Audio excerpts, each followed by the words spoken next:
Howdy y'all, Christi here with Little Salty Homesteader. Welcome back to my YouTube channel. Today I am going to be talking to you guys about succession sowing, what it is, and how I'm going to be incorporating it into my own garden this year. So y'all stay tuned.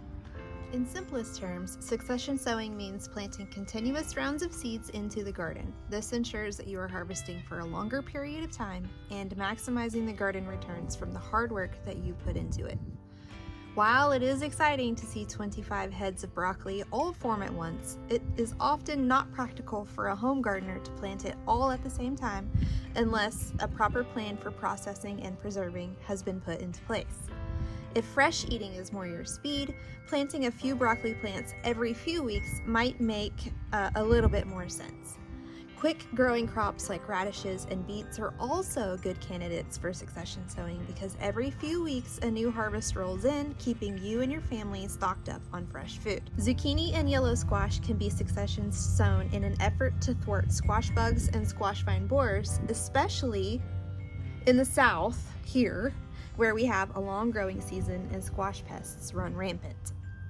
Herbs like cilantro, parsley, and dill are not typically heat-tolerant crops, so if you want to continue to have fresh-tasting herbs in your foods this summer, succession sowing them is a great idea because as those older plants start to go to seed and flower and such, you'll have newer plants that are getting ready to harvest.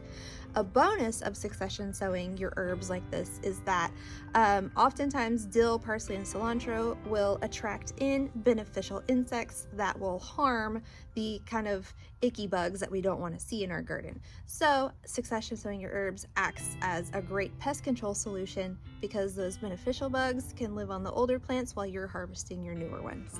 Bush beans and peas can be succession sown to fill in empty spaces in your garden. Their compact size means that they won't crowd established plants, and bush varieties produce all of their pods at the same time, so planting these crops every 3 weeks or so will help you maintain a steady harvest without devoting a ton of space to them. If you enjoy growing flowers in your garden, succession sowing them ensures you have continuous blooms throughout your growing season. If you like to have cut flowers coming from your garden, you can sow seeds every 3 to 4 weeks. This also includes starting your seeds indoors and then transplanting your seedlings outdoors. Good candidates for succession sowing flowers include zinnias, marigolds, and sunflowers.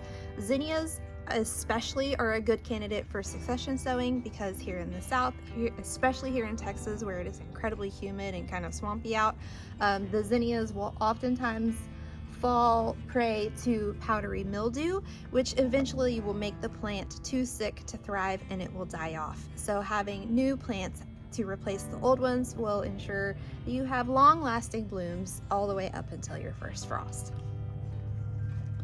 Now, while succession sowing seems like a daunting practice, it is beneficial and can be done with a little bit of organization and planning. Walk through your garden spaces and determine those spots where you can utilize succession planting. If you have a raised bed devoted solely to beans, don't plant out the entire bed at one time. Divide it up into sections and plant each section about 3 weeks apart.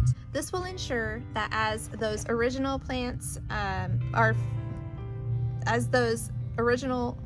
are completing their life cycle, you have the next plants getting ready to bloom out and create beans for you.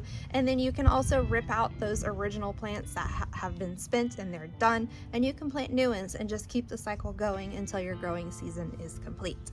In your flower beds, you can look for spaces to tuck in new seedlings so you can remove other plants as they finish up or they get sick.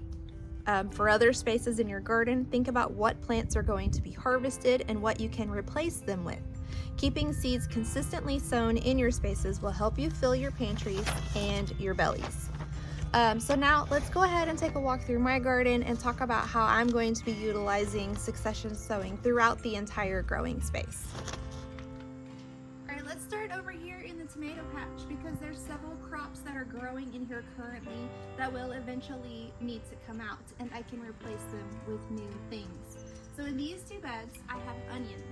Once these are harvested at the end of May, beginning of June, I can replace them with zucchini and other summer squash varieties that are pretty quick growing And one of the other benefits of that is that the other squash plants in my other raised beds will probably have fallen to some sort of squash pest by that point. So I'll have new plants to replace them, and I can continue to harvest squash as it becomes ready. Over here in this raised bed, I have bush varieties of cucumbers and then bush varieties of beans. Once these beans are completely spent and harvested, I can rip them out, and then I plan on direct sowing some cowpeas into here. Now the cowpeas will continue to produce all the way up until the first frost. So once those are established, then I will have a continuous food source until it's time for those fall and winter plants to start feeding me. Now over here on this side of my garden, where I have my okra patch and my sweet peppers planted, I also have cucumbers planted along the trellis and bush beans planted in the middle of the bed. As both of those items fizzle out as we reach the hottest part of the summer, I can replace these cucumbers with some smaller sized pumpkins, and then these bush beans will also be replaced with cowpeas, just like in that other raised bed. This is going to ensure that I have food production long after I am done making pickles out of those cucumbers. Over here by the greenhouse where I have all my garlic growing, once all of these garlic heads come out right around the end of May, beginning of June, sunflowers are going to go in here. And while not exactly a food source, they are a source of beauty and joy.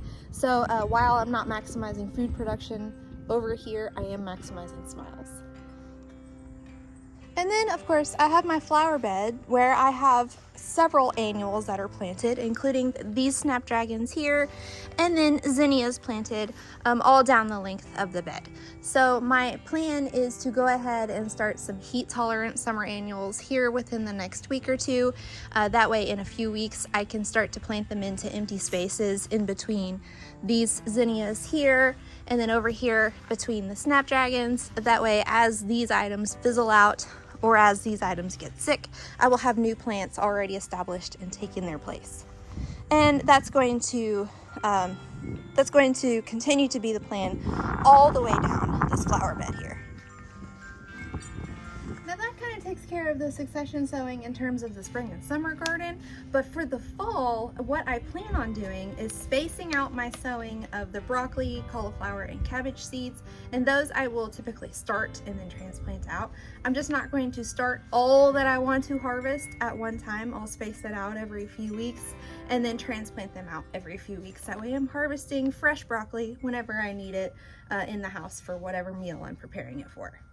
I also plan on continuously sowing radishes and beets every few weeks. That way, as I'm harvesting the first round of radishes and beets, then I have the second round growing, and then a few weeks later I can harvest the next round, and so on, all the way through that fall and winter gardening season.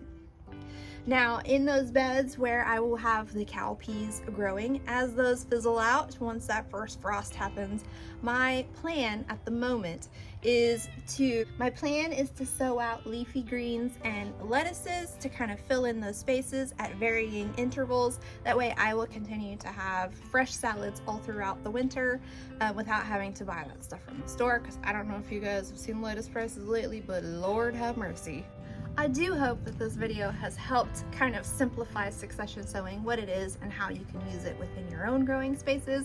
I do plan on creating a chart to kind of detailing out how often you can succession sow things like bush beans and your radishes, different flowers and such. So please keep an eye out for that, especially if you follow me on my social media pages on Facebook and Instagram.